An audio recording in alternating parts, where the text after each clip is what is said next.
welcome you to another edition of Being Well Informed. My name is Claudia Barber, and I am your host of this informative podcast and television program we present weekly. And I am delighted to have as my guest on this fine evening Ken Honda. Hello, and how are you?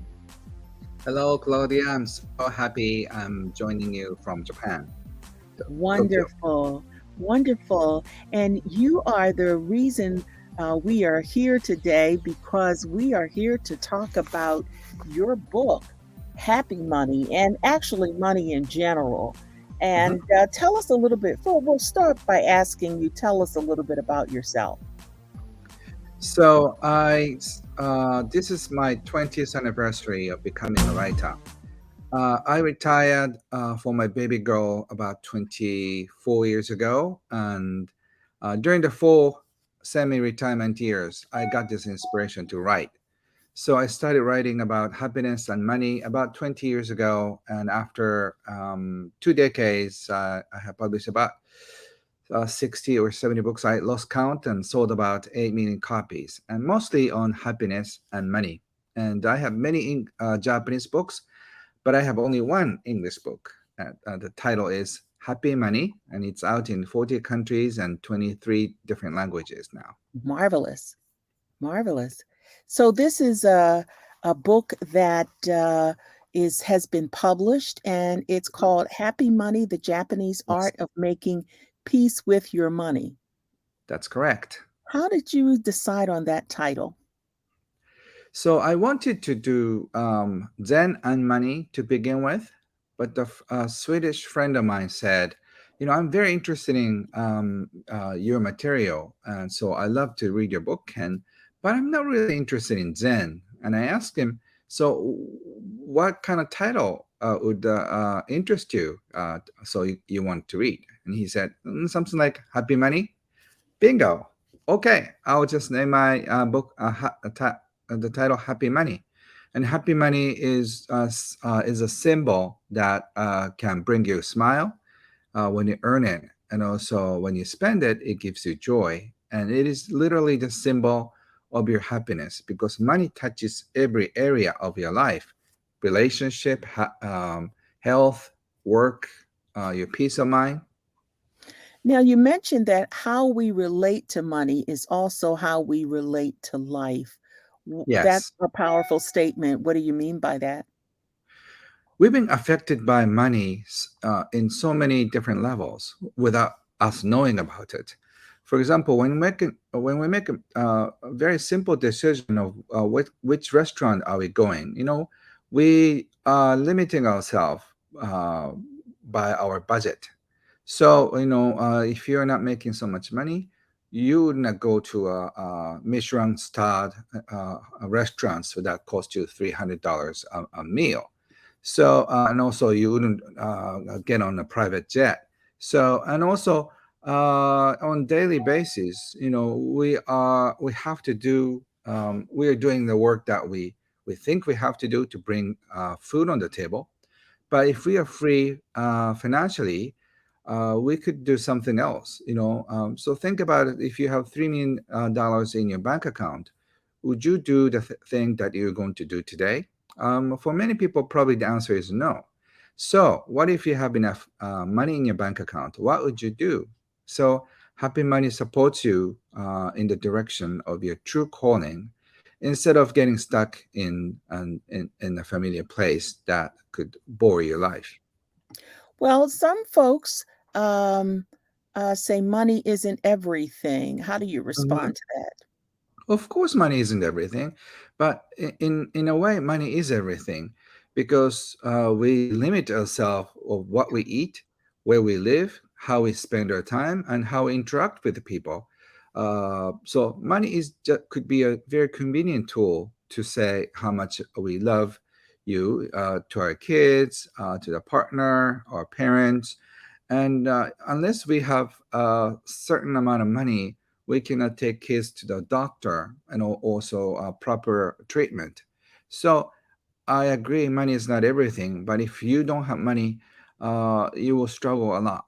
So you need to have at least to some extent have enough money so you don't have to worry about money. So I'm not suggesting people to become a millionaire or billionaire, but you have to have some so you can forget about money. I think that could be a goal for everybody, that you don't think about money all the time. Well, certainly money sometimes define where we live Mm-hmm. and how well we live. Mm. And sometimes money defines, where we go to dinner Mm-hmm. and, what part of town, how we vacation. Mm-hmm. All of that involves money. You also mentioned that you've heard of families fighting over property. What Yes. can families do to change that Uh, dynamic? so I want all the families talk more about money and more about life. Money is such a big taboo in America and Europe. It's not as much taboo in Japan. Um, I went to my high school reunion the other day, and we casually talk about how is our life, and that includes how much money we make. But at high school reunion in America, if your friend asks you, how much are you making this year? Everybody was gonna probably freak out because that's the culture. But in other parts of the country, like China, Japan, how much we're making is not such a big taboo. So talking about money is such a big deal. It brings a lot of shame, guilt, and all kinds of negative feelings that we tend to ignore. So, in other words, you don't discuss in open conversation salary. Mm-hmm. Mm-hmm. Well, So that's the even same in the United States. And to a yeah, certain degree, that's if yeah. that's offensive Right. to a So certain even degree. though we spend money, we earn money every day, but somehow we pretend that it's not a big deal. But when we talk about education, there's always a fight about how much allowance money kids should have, right? And kids Mm. want demand more, like a workers union, like three kids are saying we want more, and then parents are saying no, no, no, no, that's enough. So there's always a demand of wanting more, and also parents can teach kids how to control the desire or the greed. Otherwise, you lose the control. So, Well, um, there in the United States, this topic actually came up in a conversation we had yesterday mhm. about the election and how sometimes elections are bought. Right, right. So there are so many things that you need to talk about, but there are so many taboos. So we are afraid to talk. But at the kitchen table, if you don't talk about much, you're going to regret 10 years, 20 years after that, because what if you die, or your husband or your wife dies? Um, if you don't talk about money, how to file when I used to um, work with my father and my brother in an accounting firm, and at the table of how to file inheritance taxes. Mm-hmm. That is when you have to really talk about it, right? And then this unfair issue comes up in the siblings and the deceased family, and it's so not fun to watch them how they fight. So if you talk about money all the time, like my family, it took us only 5 minutes to talk among my brother and sister how to divide what's left, and it was so beautiful because we've been talking about it for a long time, so we don't have to sit for hours, or like we didn't need lawyers to settle things out. But if you don't talk about it, the language is very different. Even though you're born and brought up in the same household, your sister could be a spender, your brother could be a hippie, and you may be yourself a warrior, or a saver. Money personality type is different. So everyone has a different budget. Everyone has a different habit of spending, earning. So unless you talk about money all the time, you never know who you are. And even though that person is your family. It's a total stranger in a sense. Do you have last will and testaments in Japan or something similar? Yes, of course, of course. So if you don't talk about it, even though legally certain things are written, but you that could really upset some of your kids, Hmm. right? Because the that emotions were not really spoken at the kitchen table while the person is alive. Hmm. So that, yeah, that could present serious problems all the way around. What does Right. it mean to have a loving, abundant relationship with money? I think the one of the goal is like you don't think about money in everyday life.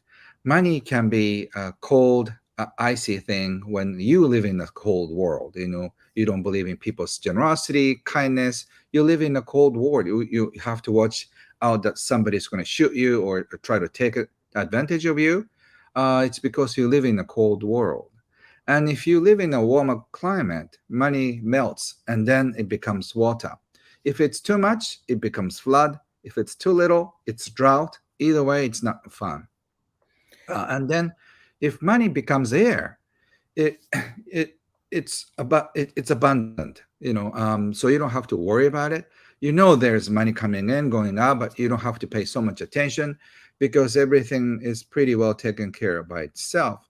So if money becomes air, that doesn't mean that you're a billionaire, but you don't have to worry about it every day and you focus on what you want to do in your life. I think that is the ideal abundant situation. Tell me the story of the woman you know who made more money at work but didn't ask for a raise or find another job. What did she do? She used to complain about her little pay. She had a high school education, but not college education.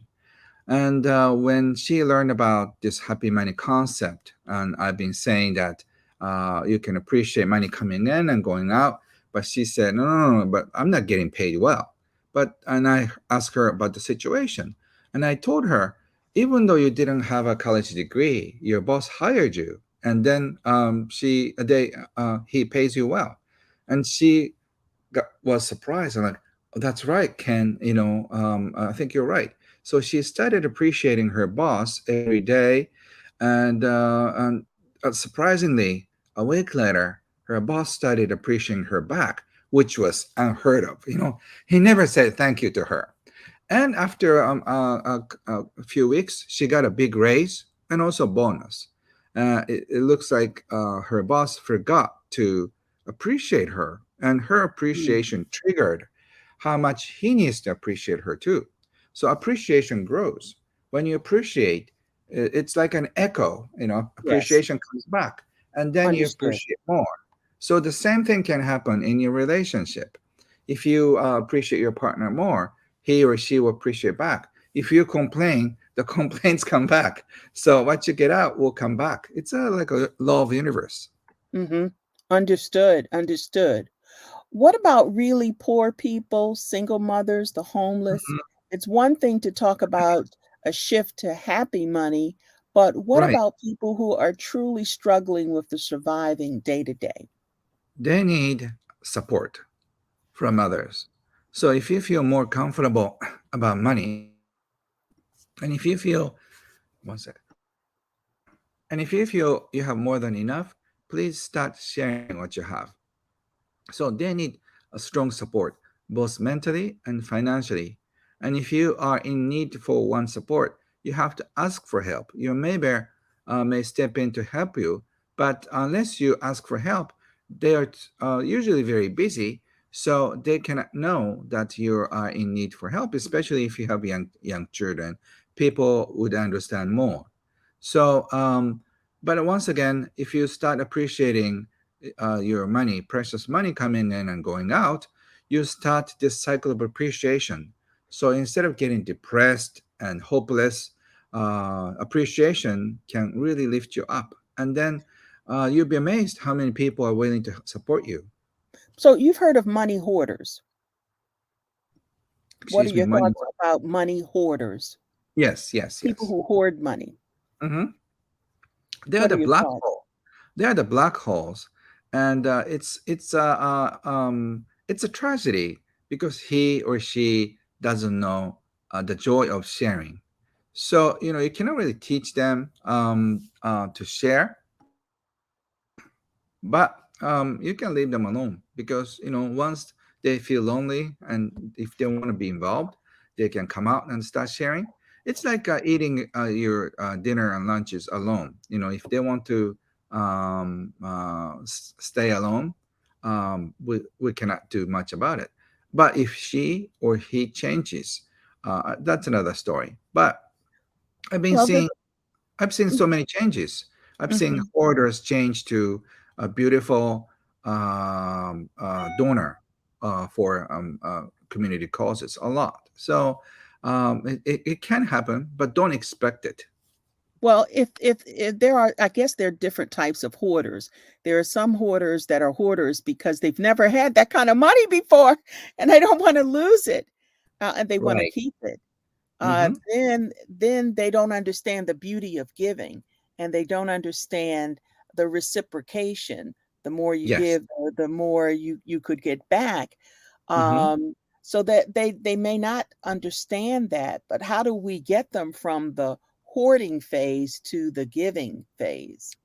So it's their issues, it's their problem. So it's not your problem to persuade somebody to start sharing. So you just focus on yourself.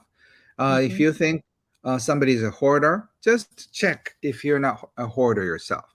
So Well, just focus on. think about the people, let's say, that are poor, Mm-hmm, and or if they're not necessarily entirely poor, but they've just hit a spot where they may need, not every month, but they may mm-hmm. need some extra money to cover a bill, Right. or some extra money to cover a particular phase in their life. Mm-hmm, How is it that the hoarder with tons of money mm-hmm, would basically say no to that? mm-hmm. But it's their choice. I cannot force anybody to change their mind. So Mhm. uh, but once again, I have seen so many hoarders change. So people may change, but That's true. That's you may true. you may not be able to see this part why hoarders cannot spend money because they are living in fear. They live in fear that once they let go of their what they have, Hmm. uh, they will be in a terrible situation. Now, there's a fun movie, Crazy Rich Asians, that Hmm. came out a few years ago, Yes. and I found it interesting Hmm. how the different classes of rich folks existed and were defined in that movie, Hmm. Hmm. because you had crazy rich, Hmm. as the movie defined it, the Yes. billionaires. And Right. then you had people that were not there but lived comfortably. Hmm. And there are a lot of dynamics in that movie. Would you agree? Yes, definitely. From my standpoint, it's so interesting how people interact with one another. A lot of people envy wealthy people, but wealthy people have their own issues. Hmm. Financially challenged people suffer from guilt and shame for not having money, but also wealthy people have this unworthiness issue and guilt and shame too.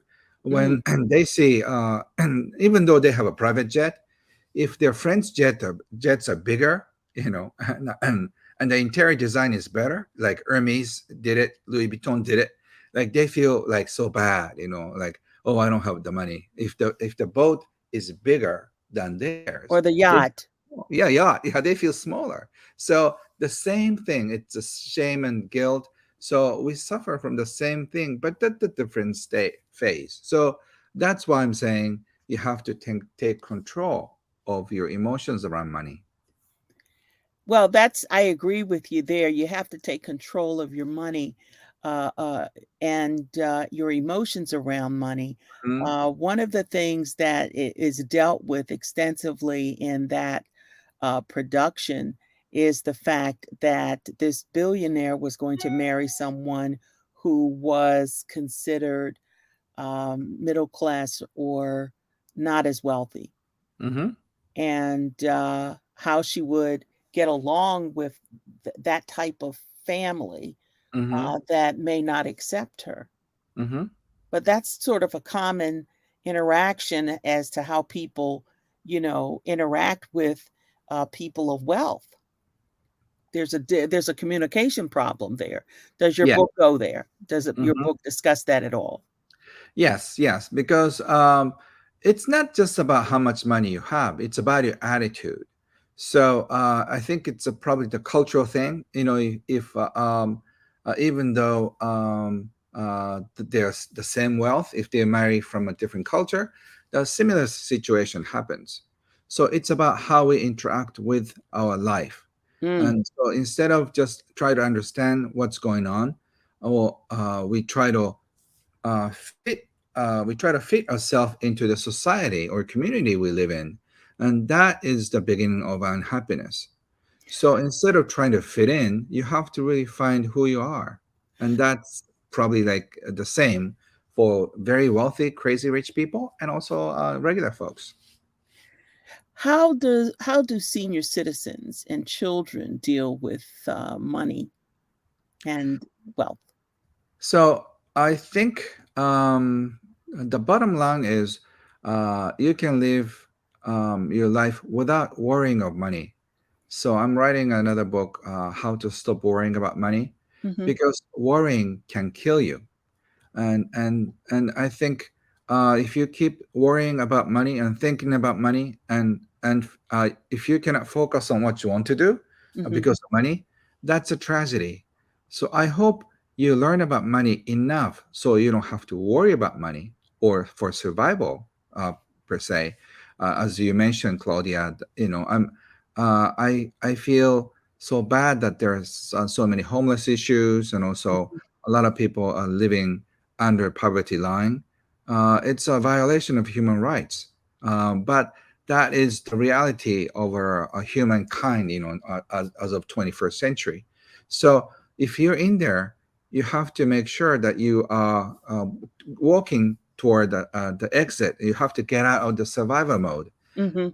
If you are more comfortable, please help people who are struggling, and they need help to get out of the place. So if we can do that, I guess you can focus on what you love to do in your life. What's And next for you, Ken Honda? for me, I've been having such a beautiful life. I have lived a very happy life, financially, and also my family and my friends. So I have everything I need. So I really want to share this idea how to turn your happiness, how to turn your unhappy money into happy money. So it's my vision and mission to help people transform their relationship with money. By And doing that, your book is available through Amazon and other sources? yes, yes. So you can probably get it anywhere. It's a yellow smiley book cover, and you can watch me online. There are many free content online. So it's very simple. Just change your mind and attitude about money. That could really transform your life. So and it doesn't cost you anything. So just think about money and think of how you control. Would Thank be you so free. much for joining us on this talk show Thank you. on this fine evening. Thank you so much for coming, Ken. And we look forward to reading your book. Have a wonderful evening, everyone. Thank you.